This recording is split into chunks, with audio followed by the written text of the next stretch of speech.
우리의 인생이 밤을 만날 때가 있어요.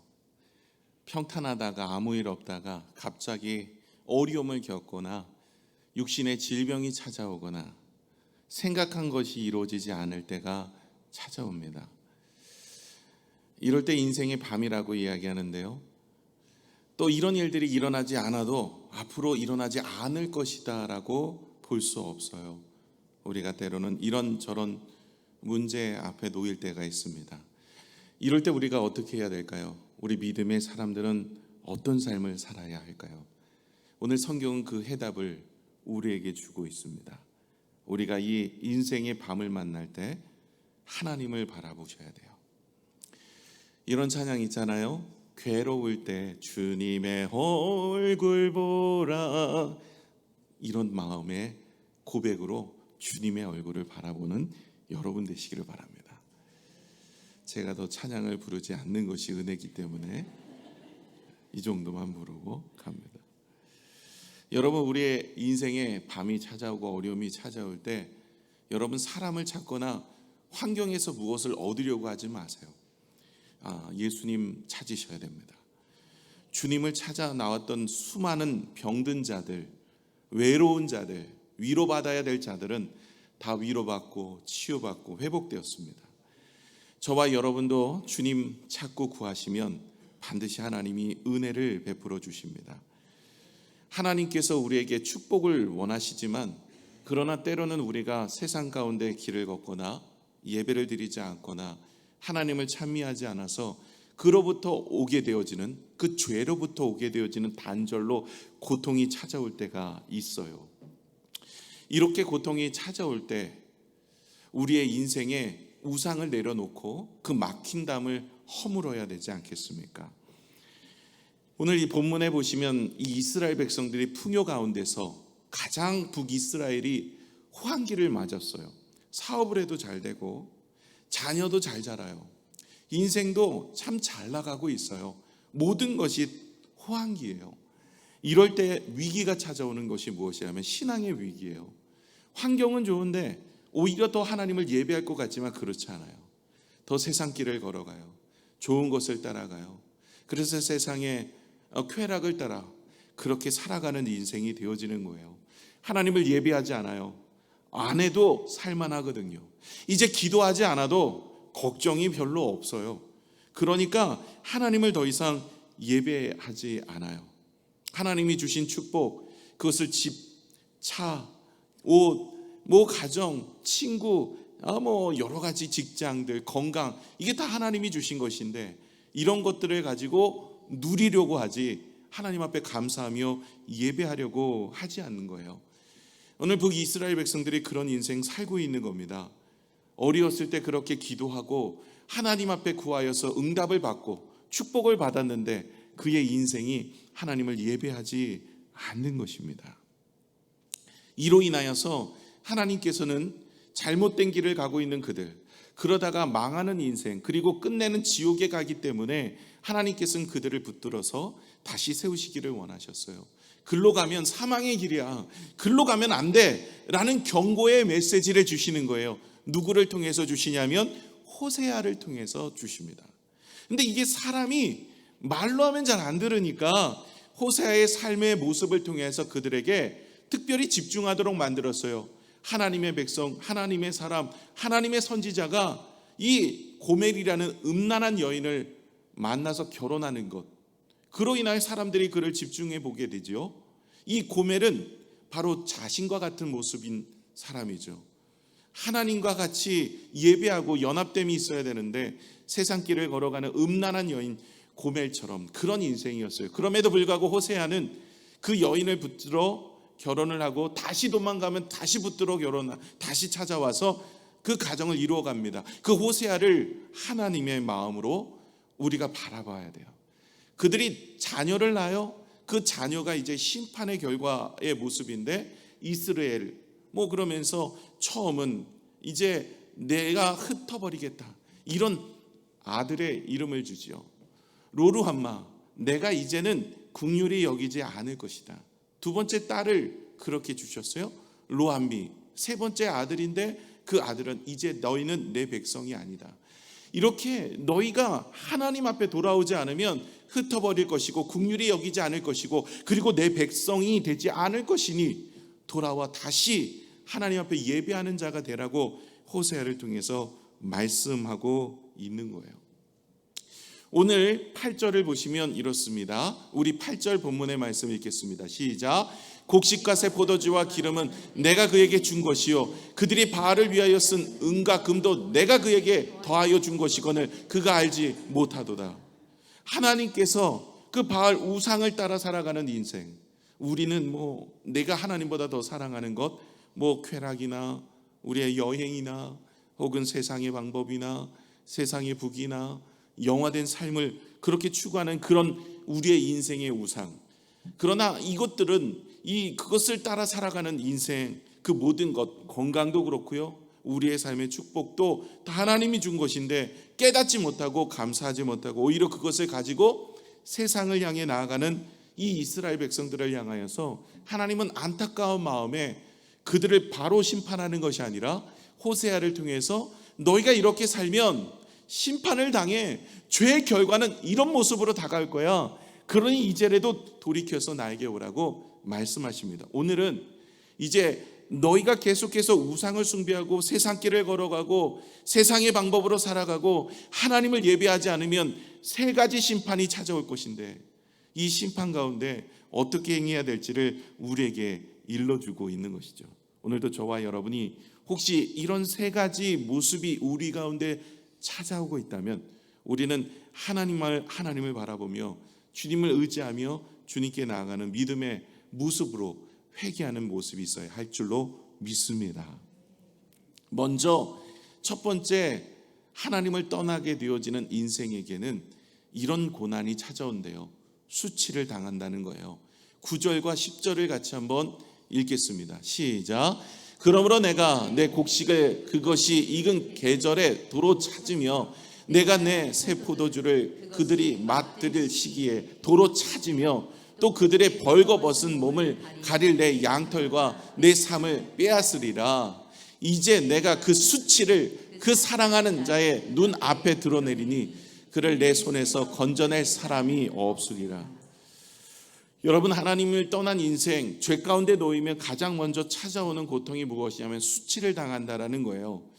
여러분, 우리의 인생에 정말 큰 고통은요, 수치입니다. 여러분, 이쁜 옷을 입고 가다가 넘어진 적 있으신가요? 넘어지고 나면은 무슨 생각이 드세요? 누가 나 본 사람 없나? 그러고 일어나죠. 아무리 아파도 안 아픈 척하고 일어나요.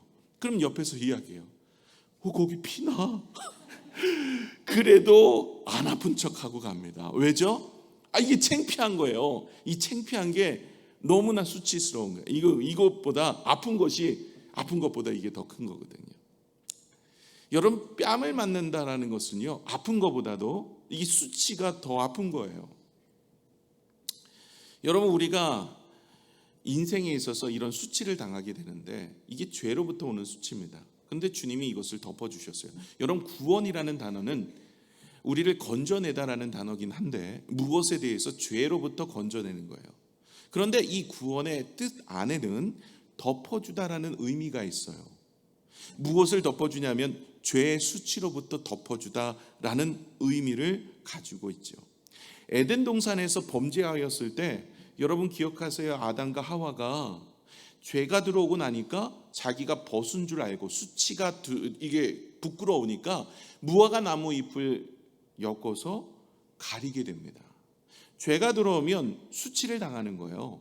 그것을 가리려고 이렇게 저렇게 하지만 안 돼요. 그래서 하나님께서 무엇을 주시죠? 하나님께서 가죽옷을 입혀주세요. 무화과 나무 잎은 말라서 금방 시들어요. 그렇죠? 그러니 온전히 안 돼요. 그래서 그 수치를 가죽옷을 입히는데 그 가죽옷의 의미가 있죠. 가죽옷은 이건 짐승의 겉 피부죠. 희생을 의미합니다. 이건 영적인 의미인데 우리의 수치를 예수 그리스도의 희생으로 덮어주신다는 의미가 에덴 동산에서부터 그림자로 모형으로 우리에게 보여주신 거예요. 그래서 저와 여러분의 수치, 이 죄로부터 오게 되는 수치를 누가 대신 지시고 돌아가셨나요? 예수 그리스도예요.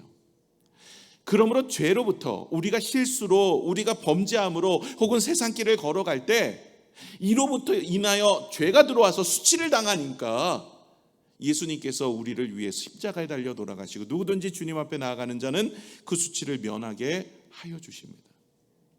시편 22편 5절의 말씀을 한번 볼까요? 그들이 주께 부르짖어 구원을 얻고 주께 의뢰하여 수치를 당하지 아니하였나이다. 여러분, 주님은 우리의 인생을 구원하실 뿐만 아니라 수치를 당하지 않도록 우리를 붙들어 주시는데, 이 죄가 들어오면 어떤 모습이 가장 우리의 인생의 고통이 되냐면 수치입니다. 사람들 앞에서 창피함이 되어지는 거예요. 사울왕 여러분 기억하십니까? 사울왕이요, 그가 이제 마지막 전쟁입니다. 블레셋과의 전쟁에서 하나님을 잘 섬기지 않았어요.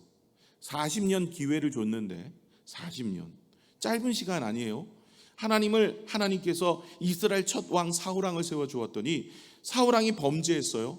그 2년 만에 일어난 사건인데, 이 블레셋과의 전쟁, 아말렉과의 전쟁에서 하나님의 말씀을 순종하지 않고 멀리 떠나버렸어요. 그러니까 등극하자마자, 왕으로 세워지자마자 그는 완전히 돌변하게 됩니다. 하나님이 주신 왕이고, 하나님 주신 권력인데, 하나님 주신 축복인데, 하나님 주신 은혜인데 잃어버렸어요. 그래서 하나님을 예배하지 않아요. 세상 길 걸어갑니다. 그런 인생, 하나님이 계속 말씀을 하시죠. 그런데도 40년 기회를 주셨어요. 40년. 다윗을 기름 부어 세울 때부터도 알고 있었거든요. 그럼 다윗이 기름 부어 세울 때가, 그때가 10대예요. 20년 후에 왕이 되거든요. 그러니까 사실 이 사울왕이 온전히 살지 못한 20년 그 기간에 하나님은 다시 다윗을 기름 부어 세웠고, 그 다윗을 기름 부어 세운 그 상황에도 20년이라는 그 텀이 있었어요. 그런데 사울은 회개하지 않았어요. 끝내는 그의 인생이 어떻게 됩니까? 수치를 당해요. 블레셋과의 전쟁을 맞이하는데, 마지막 전쟁이요, 그때 세 아들이 다 전투에서 죽어요. 그리고 본인도 죽게 되어지는데, 사무엘상 3장 14절에 이렇게 이야기가 되어 있어요. 한번 읽어볼까요? 시작. 그가 무기를 든 자에게 이르되 내 칼을 빼어 그것으로 나를 찌르라. 할례받지 않는 자들이 와서 나를 찌르고 모욕할까 두려워하노라 하나, 무기를 든 자가 심히 두려워하여 감행하지 아니하는지라. 이에 사울이 자기의 칼을 뽑아서 그 위에 엎드려지매 자결하게 됩니다. 왜요? 블레셋에서 이 할례받지 못한 자에게 내가 수치를 당하며 죽는 것이 비참하다는 거예요. 그래서 오히려 내가 여기서 죽는 게 낫지 저들에게 비참하게 죽을 수 있겠느냐, 이거죠. 근데 끝내는 그는 이게 목이 베어지고 그 목이 이제 성문에 달려가지고 수치를 당하게 되어지는 안타까운 모습이 됩니다. 사람의 조롱거리가 돼요. 사람의 입에 오르내리게 됩니다. 수치를 당하는 건 정말 견디기 어렵습니다. 그냥 우리가 힘들 수도 있어요. 고난을 당할 수도 있어요. 어려움을 당할 수도 있어요. 그런데 수치를 당하는 건 정말 힘든 거죠. 그런데 예수 그리스도가 우리에게 찾아오셔서 우리의 모든 죄의 수치와 모든 고통과 아픔을 덮어주신 거예요. 이것을 깨닫지 못하니까 다른 곳에 구원을 찾아가는 거예요. 다른 것에 기쁨을 찾아가는 거예요. 하나님을 예배하지 않아요. 하나님을 찬미하지 않아요. 하나님이 주시고 은혜를 주셨음에도 불구하고 하나님을 예배하지 않고 하나님을 찬미하지 않고 하나님의 구원의 기쁨을 하나님 앞에 돌리지 않아요. 그러다 보니까 이전에 내 죄악으로 나에게 찾아왔던 그 수치가 드러나게 되어지는 거예요. 예수님은 우리를 위해 뺨을 맞고요, 그리고 침뱉음을 당하고 가시 면류관을 쓰시고 그러면서 조롱거리가 되시면서 십자가에 달려 돌아가셨어요. 우리가 당해야 될 그 십자가입니다. 여러분, 십자가 달려 돌아가실 예수님의 모습 보셨죠? 그런데 여러분, 우리가 보는 예수님 모습은 그래도 뭔가 가리고 있었잖아요. 원래는 이 십자가에 달려 죽는 사람들은 가리지 않습니다. 벌거벗은 채로 매달린 거예요. 생각해 보세요. 여러분, 그냥 처형을 당하는 것까지는 내가 하는데 다 벗김을 당하고 거기서 몇 날 며칠을 매달려 있다. 모든 사람들이 보는 앞에서 이건 치욕스러운 거예요. 우리가 당해야 될 수치입니다. 그걸 예수님이 담당하셨어요. 그런데 만약에 우리가 여전히 주님을 의지하지 않고 주님 앞에 나아가지 않으면 이런 사람들 앞에 수치를 당하게 되어지는 것이죠. 저와 여러분의 인생에 밤이 찾아오면 주님을 바라보셔야 돼요. 주님 의지하셔야 됩니다. 두 번째, 호세아를 통해서 그들에게 찾아올 고난을 이야기하십니다. 네가 자꾸 죄 가운데 가는데 이 죄로 인하여 얻어진 결과는 또 하나가 있다. 11절을 이야기합니다. 두 번째, 감사가 사라지는 인생이에요. 우리 11절을 같이 읽겠습니다. 시작. 내가 그의 모든 희락과 절기와 월삭과 안식일과 모든 명절을 피하겠고. 이게 무슨 얘기입니까? 이 절기, 월삭, 안식일, 명절, 이건 절기들이, 이 절기 때 뭐를 하는 거예요? 하나님 앞에 감사하며 예배 드리는 거예요. 여러분, 우리가 추수감사절 드리죠. 이게 뭐예요? 감사함으로 한 해 동안 베푸신 은혜를 영광 돌린 거예요. 성탄절이 뭐예요? 아기 예수 그리스도가 이 땅에 우리 죄를 위해 이 땅에 오셨는데 그 은혜를 감사하며 예배 드리는 거예요. 모든 절기의 기본 핵심은 뭐냐면 감사예요. 그래서 감사로 하나님 앞에 나아가는데 이걸 없애버리겠다? 다시 말해 우리의 인생에 감사를 제하여 버린다라는 거예요. 감사가 없는 인생이 되어지는 거예요. 여러분, 시험 든 사람의 독특한 특징이 하나가 있는데 시험 든 사람은 감사가 없어요. 물질의 시험이든 사람 때문에 시험이든 어떤 모습의 시험이든 시험이 딱 들면 하나의 독특한 특징이 나타나는데 감사가 사라집니다. 불평과 원망이 나와요. 여러분의 신앙도 점검해 볼 수가 있어요. 내가 날마다 감사하며 살아가느냐? 이러면 하나님의 은혜죠. 시험 들면 불평, 원망입니다. 여러분, 우리가 어떤 환경을 만나느냐가 감사의 거리가 아니라 우리의 마음에 은혜가 있으면 어떤 문제를 만나도 감사합니다. 오늘 영상 이민웅 쇼호스트, 그분이 병이 들었다니까 그 어머니가 감사하잖아요. 하나님 그냥 범죄함으로 내버려두는 고아처럼 내버려두는 인생이 아니라 하나님이 이민웅 우리 아들을 사랑하셔서 그에게 병을 주시고, 지금도 병이 진행 중이라 그러죠. 난 게 아니에요. 병을 주셔서 하나님께 돌아올 수 있도록 그 은혜를 알고 하나님께 나갈 수 있도록. 그가 고백하잖아요.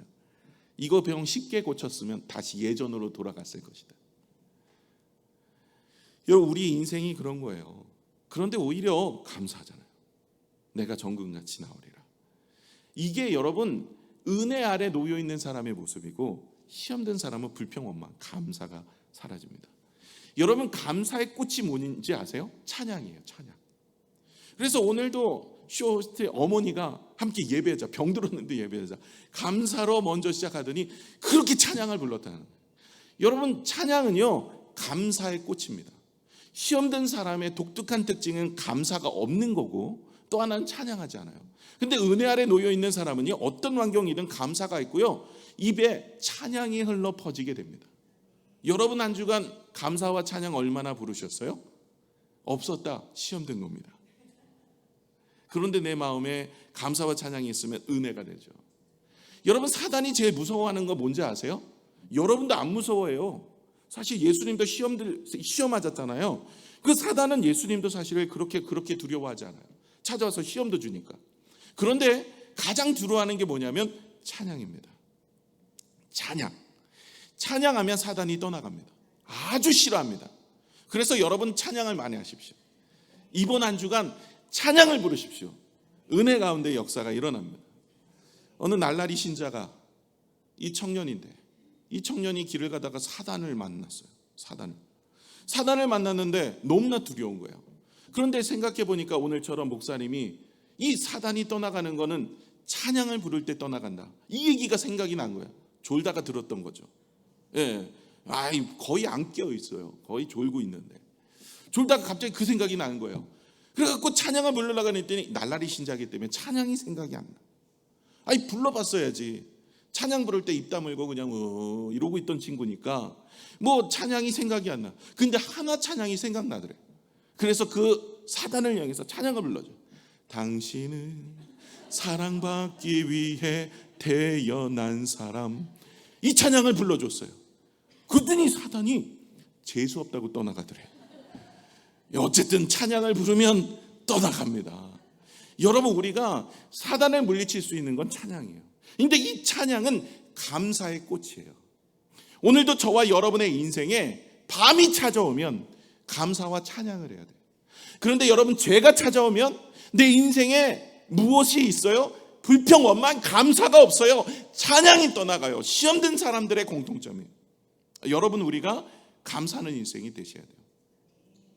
여러분, 메이플라워를 타고 청교도들이 영국에서 신데르를 향해 갔습니다. 한 해를 지났는데 반이 죽었어요. 그 땅을 적응하지 못하고 그 추위를 적응하지 못했어요. 농사를 지었는데 얻어낸 결과는, 한 해 결과는 다음 한 해를 날 수 없을 정도로 형편없었습니다. 그런데 그들이 하나님 앞에 감사했어요. 하나님, 그래도 하나님, 우리는 자유의 모습으로 하나님을 예배할 수 있으니 감사합니다. 감사합니다. 그랬더니 그 감사의 고백으로 놀라운 일들이 일어나기 시작한 거죠. 예수님께서 오병이어의 기적을 일으켰어요. 그럴 때 오병이어 5떡과 보리떡 5개와 물고기 2마리로, 그게 한 어린아이 도시락이에요. 한 사람 먹을 음식이에요. 보리떡 5개, 물고기 2마리. 그 떡이 뭐 엄청나게 뭐 한 말 이거 아니에요. 뭐 고기 2마리, 뭐 고래 이거 아닙니다.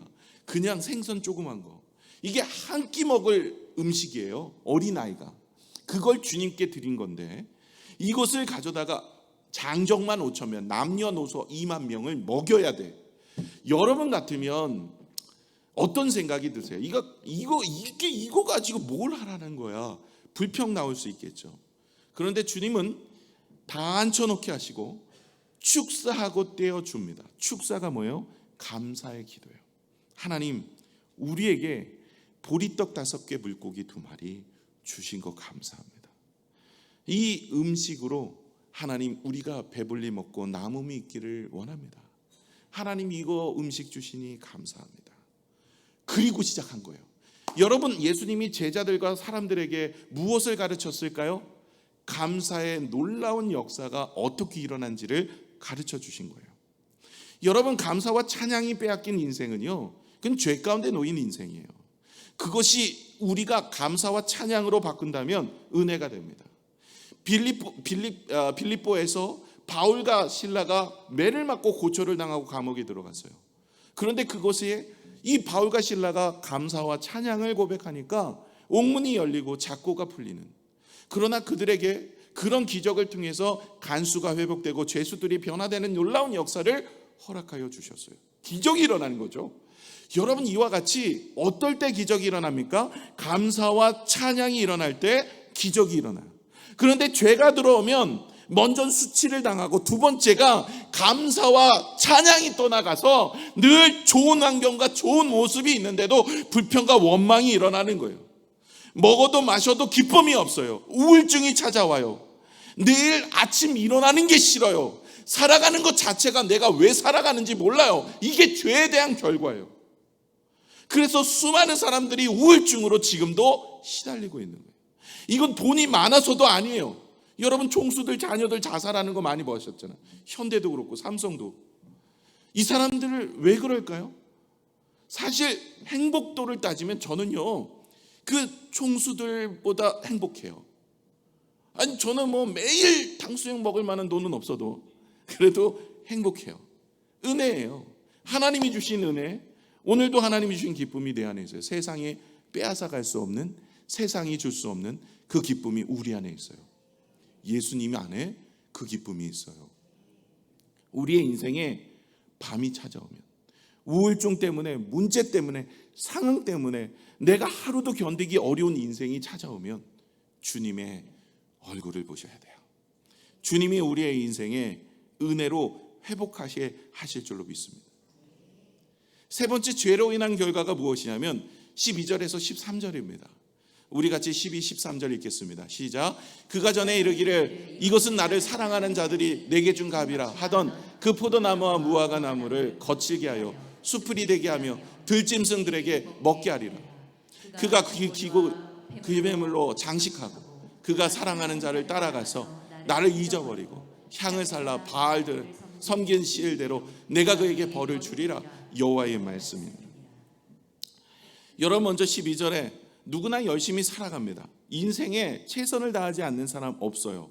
그런데 세 번째 결과가 무엇이냐면 열심히 수고하고 노력했는데 결과가 여의치 않아요. 여러분 안식일날 주일날 일을 해보세요. 결과가 여의치 않습니다. 예배도 안 드리고 열심히 일을 한번 해보시라고요. 그 결과가 나에게 돌아오지 않아요. 하나님께 돌려드릴 것을 내가 취하거나 내가 하나님께 감사해야 될 것을 내 것을 위해서 사용해 보세요. 그 결과가 어떻게 될까요? 여름 포도나무와 무화과 나무의 소출이 없어져요. 더 이상 없는 거예요. 우리가 9절도 읽었잖아요. 그리고 12절에 그 황폐한 인생 살아가는 거예요. 우리가 열심히 노력하고 땀을 흘리는데 결과가 여의치 않는 거예요. 그의 인생이 참혹하기 그지없습니다. 대표적인 예가 성경에 나와요. 창세기에 아브람과 조카 롯은 함께 떠났어요. 하나님께서 그렇게 본토 친척 아비 집을 떠나 주의 말씀대로 나아갔더니 아브람에게도 축복을 주셨고 그의 조카 롯에게도 축복을 주셨어요. 둘이 함께 있을 수 없도록 많은 재산을 주셨어요. 그래서 서로 나눠지게 되게 이게 이주하여 살게 되었습니다. 근데 조카 롯은 어디로 갑니까? 세상을 바라봐요. 세상을 바라보니까 소돔과 고모라가 참 살기 좋은 도시예요. 이제 유랑민들이 이 유목민으로 살아갔던 것을 정리하고 저 성에만 들어가면 좋은 환경 속에서 우리 자녀 잘 기를 수 있을 것 같아요. 그래서 소돔과 고모라를 따라서 나아갑니다. 그런데 어떻게 됐습니까? 북쪽에 있는 그돌라오멜이라는 왕이 있었는데 그 왕이 연합군을 몰고 내려와서 밑에 있는 5개의 그 도시를 점령해 버렸어요. 그 중에 소돔성도 있고 고모라성도 있어요. 다 끌려 올라갔어요. 이제 망하는 인생이야. 이제 종된 인생이에요. 그때 하나님께서 아브람을 통하여서 그를 구원해내세요. 318명 데리고 가서 그돌라오멜을 쳐 죽이고 그리고 거기에 있는 모든 노략물들을 다시 그리고 자신의 조카 롯도 구원했어요. 이러면 정신 차리고 다시 소돔과 고모라에서 나와서 하나님을 섬겼으면 얼마나 좋아. 기회가 있었어요. 그런데 그러지 않았어요. 참 이게 영적으로 다치면요 고난이 와도 하나님이 나를 단련시키는지 모르고 세상길을 걸어가는 인생이 되면 미련한 인생이죠. 끝내 그의 인생 하늘에서 심판이 내려올 때 그의 아내는 뒤를 돌아보아 소금 기둥이 되고 그는 2 딸과 도망하는 인생이 돼요. 그 이후에 성경은 그에 대해서 이야기하지 않아요. 잊혀진 인생, 버려진 인생이죠. 여러분 하나님을 예배하고 하나님을 의지하지 않으면 황폐한 인생, 그 많은 재물 다 잃어버리고 도망하는 인생, 자기 아내도 죽고 2 딸과 호련단신 도망하는 인생이 되어지는 거예요. 오늘 귀고리와 폐물로 장식을 하고 우상 숭배하는 13절의 이야기가 무슨 이야기냐면 하나님을 떠나 다른 것에 적극적인 인생. 내가 귀고리를 하고 폐물로 장식을 하며 나름대로 치장을 하고 나가서 우상을 숭배해요. 이건 뭘 얘기하냐면 우상을 숭배하고 세상 길을 걷는데 적극적인 사람들, 오히려 하나님이 주신 축복으로, 하나님 주신 은혜로, 하나님 주신 건강, 하나님 주신 축복, 물질, 자녀, 건강 이런 것들로 인하여 하나님 예배하지 않고 이제는 풍부해졌으니 세상을 따라 살아가는 인생이 되어지는 거예요. 이런 인생 하나님이 13절 어떻게 갚아주신대요? 13절 다시 한번 보여주실까요? 13절 하반절에 보면 바알들을 섬긴 모아대로요 시엘대로 내가 그에게 벌을 주리라. 너희가 바알을 섬겼던 그 시일대로 내가 도로 갚아줄 것이다. 여러분 민수기에 보시면 13장에서 16장까지 가나안 정탐꾼 이야기가 나옵니다. 12명의 가나안 정탐꾼이 이제 40일간 들어가서 정탐을 하고 와요. 아니 똑같은 환경을 보고 왔는데 10명은 부정적인 이야기하는 거예요. 우리는 못 들어간다는 거예요. 저들은 귀고리 장디에서 우리는 메뚜기 같은 존재라는 거예요. 우린 들어갈 수가 없다는 거죠. 그런데 똑같은 환경을 봤는데 2명 여호수아 갈렙은 저들은 잘 차려진 밥입니다. 하나님이 우리와 함께 하시면 우리는 반드시 들어갈 수 있습니다. 이렇게 이야기를 했는데 오히려 온 이스라엘 백성들의 10명이 이야기한 내용을 듣고 슬퍼합니다. 이로 인하여서 하나님이 이 가나안 족속보다는 능력이 없는 것처럼 보인 거예요. 그들은 하나님께서 절대 가나안을 점령할 수 없는 그런 능력을 가진 자라고 생각한 거예요. 그로 인하여서 그들이 이 하루가 1년이 되어서 40일이 1년치가 되니까 하루가 1년, 40년을 광야에서 연단을 받았어요. 믿음이 없으면 이렇게 되는 거예요. 그 연단의 결과, 그가 얻어진 게 뭘까요? 40년 광야에서 이스라엘 백성들이 얻어진 하나의 진리가 있어요. 딱 하나 얻었는데 이것이 신명기 8장 2, 3절에 나와요. 우리 같이 신명기 8장 2, 3절 읽을게요. 시작. 내 하나님 여호와께서 이 40년 동안에 내가 광야 길을 걷게 하신 것을 기억하라. 이는 너를 낮추시며 너를 시험하사 내 마음이 어떠한지 그 명령을 지키는지 지키지 않는지 알려 하심이라. 너를 낮추시며 너를 죽이게 하시며 또 너를 알지 못하며 내 조상들도 알지 못하던 만나를 내가 먹이신 것은 사람이 떡으로만 사는 것이 아니요 여호와의 입에서 나오는 모든 말씀으로 사는 줄을 내가 알게 하려 하심이라. 아멘. 여러분, 이스라엘 백성들이 광야 40년 동안 무엇을 깨달았냐면 사람은 세상의 떡으로만 사는 것이 아니라 하나님의 입에서 나오는 말씀으로 산다는 것을 알게 되는 거죠. 이 신명기 8장 3절의 말씀은 예수님께서 40일 금식 기도하시고 나서 처음으로 사단이 와서 예수님이 줄인 것을 알고 그에게 시험을 하신 거죠. 하나님의 능력으로 이 돌을 떡이 되게 먹게 하라는 거예요. 그럴 때 주님이 말씀하는 거예요. 사람이 떡으로만 사는 것이 아니라 하나님의 입에서 나오는 말씀으로 산다. 내가 비록 금식 기도하여 말씀으로 살고 믿음으로 살았을 때 이를 통해서 내가 배고픔이 있어도 하나님의 능력으로 네 배를 채우는 거기에만 초점을 두고 살지 않겠다. 나는 하나님의 입에서 나오는 말씀으로 사는 인생이다. 이것을 선포한 거죠. 여러분, 우리의 인생도 이런저런 문제가 찾아올 때 세상 것 구하지 마시고 떡을 구하지 마시고 돌이 떡이 되게 기도하지 마시고 하나님의 말씀을 찾아 나서는 여러분 되시기를 바랍니다. 이럴 때 하나님께서는 우리의 인생에 은혜를 주시는 거죠. 성령으로 우리의 인생에 충만함을 주시고 축복을 주시는 거예요. 다시 말씀 앞에 서야 돼요. 이 이야기가 14절 15절에 나오는 거예요. 자, 이제 13절까지는 세 가지, 너희 죄가 들어옴으로 인하여서 수치를 당하고 감사함이 떠나가고, 그 다음에 세 번째 무엇이죠? 황폐한 인생이 될 것이다. 그러나 하나님께서는 너를 도로 싸매셔서 너를 붙드실 것이다. 자, 오늘 14절 먼저 읽겠습니다. 14절이요. 시작. 그러므로 보라, 내가 그를 타일러 거친 들로 데리고 가서 말로 위로하고. 이제 14, 15절은 이 한 구절이 되게 중요해요. 자, 이제 그러므로 보라, 그를 타일러 어디로 데려갔다고요? 거친 들. 이게 거친 들이에요. 수치를 당하고 감사함이 떠나가는 인생, 그리고 그의 인생의 밑바닥 생활을 하는 거친 들로 주님이 데려가서 뭘로 위로한다고요? 말로 위로한다.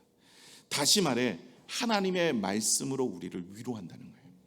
여러분, 우리가 밤이 찾아오고 거친 들에 있으면 우리가 수치를 당하거나 혹은 내 마음의 감사가 떠나가거나 혹은 내 인생의 황폐함이 찾아오면 여러분, 우리는 어디로 가야 될까요? 하나님의 말씀의 위로를 받아야 돼요.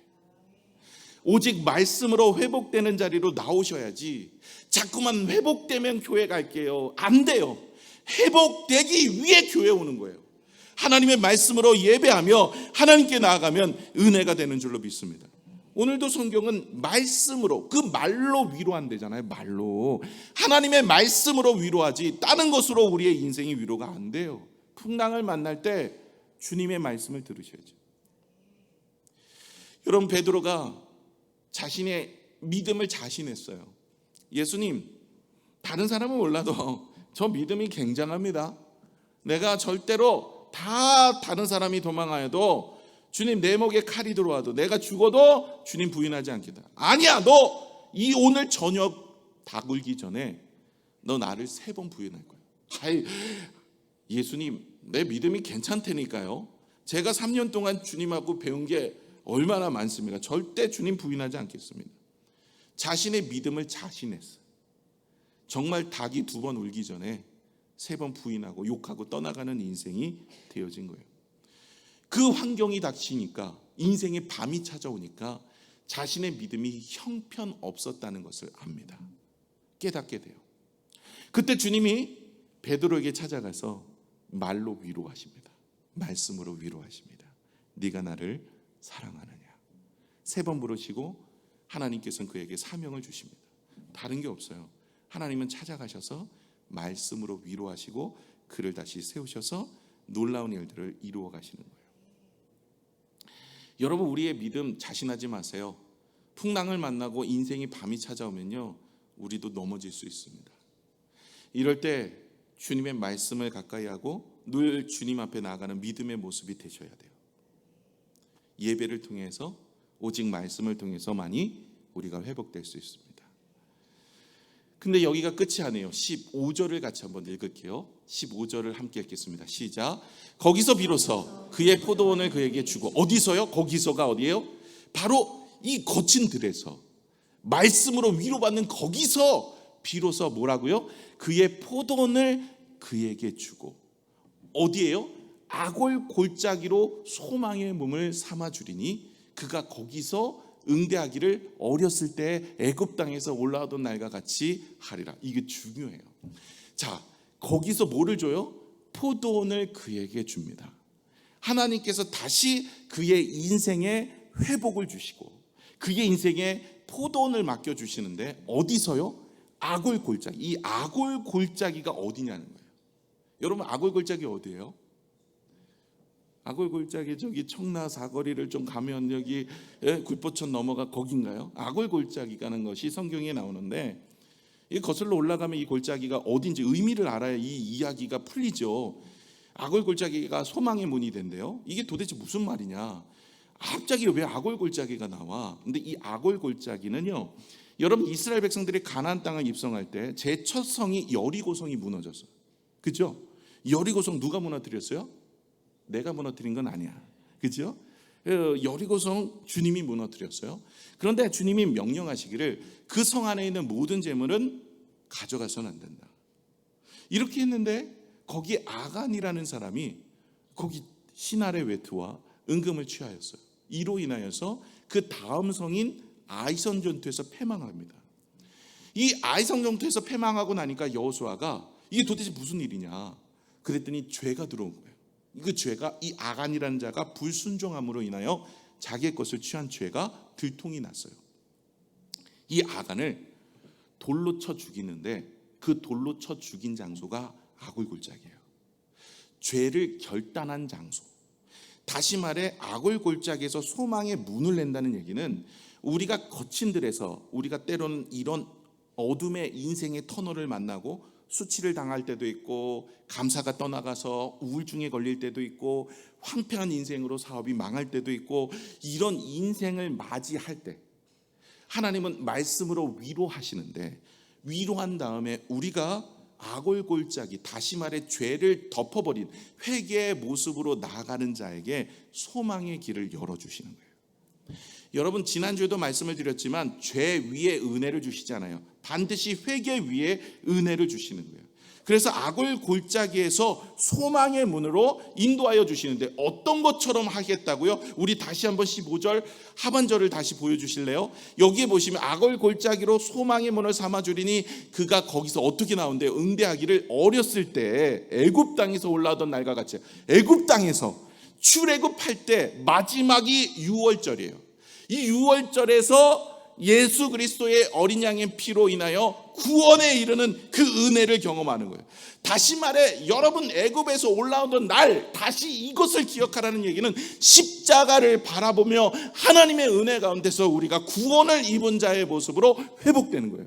진짜 회복은 예수 그리스도의 십자가로 나가는 거예요. 아무리 육신이 회복이 되고 아무리 병이 낫고 아무리 사업이 잘 돼도요, 내 꿈을 이루어도 회복이 아니에요. 진짜 회복은 다시 십자가 앞에 가는 거예요. 저와 여러분의 인생 그거예요. 오늘도 이민웅 수요 호스트가 병이 낫지 않았어요. 아직 지금도 질병은 진행 중이래요. 근데 그의 인생이 회복이라고 본인이 고백한 이유는 병이 난 게 아니라 내 신앙이 주님을 바라보고 있는 게 진짜 회복이에요. 병이 나도 혹은 내 인생의 삶이 잘 회복이 돼도 내가 신앙의 회복이 아니면 그 회복이 아니에요. 진짜 회복은 다시 십자가 앞에 가는 거예요. 진짜 회복은 다시 주님 앞에 나가는 거예요. 인생의 밤이 찾아올 때 여러분 영적인 눈과 귀를 여셔야 돼요. 그래서 다시 말씀으로 나아가고 그 말씀에서 회개함으로 악을 골짜기에 회개하는 우리의 마음에 주님은 소망의 몸을 주시고 다시 6월절에 은혜를 회복하셔서 예수 그리스도의 십자가를 경험하며 믿음으로 일어나는 인생이 되어질 줄로 믿습니다. 여러분, 회복은 오직 예수 그리스도만이 주시는 거예요. 오직 회복은 오직 말씀에서 비롯해요. 우리 자신을 돌아보고 회개할 때 은혜를 주시는 줄로 믿습니다. 오늘 이 말씀 그냥 읽으시면 잘 모르는데 이 안에는 깊은 뜻이 있어요. 오늘 저와 여러분 말씀의 결론을 맺겠습니다. 여러분, 죄가 들어오면 우리의 인생에 수치를 당하고, 죄가 들어옴으로 인해서 우리의 인생에 감사가 떠나가고, 죄가 들어옴으로 인하여서 우리의 인생이 황폐해질 수 있어요. 때로는 이것을 하나님이 내버려 두시고 거친 돌로 우리를 인도하시는 모습입니다. 이럴 때 우리는 납작 엎드리셔야 돼요. 그래서 하나님 앞에 말씀을 붙잡고 예배함으로 주님이 주신 은혜 가운데 나가셔야 돼요. 그럴 때 하나님께서는 우리의 인생에 은혜를 베풀어 주실 줄로 믿습니다. 기억해야 됩니다. 우리에게 주시는 모든 것은 하나님의 은혜입니다. 그러기에 그 은혜를 기억하고 하나님을 예배하는 것이 우리가 되어야 돼요. 주가 보이신 그 생명의 길을 따라 우리가 나아가는 믿음의 성도들 되시기를 축원합니다. 함께 기도하겠습니다.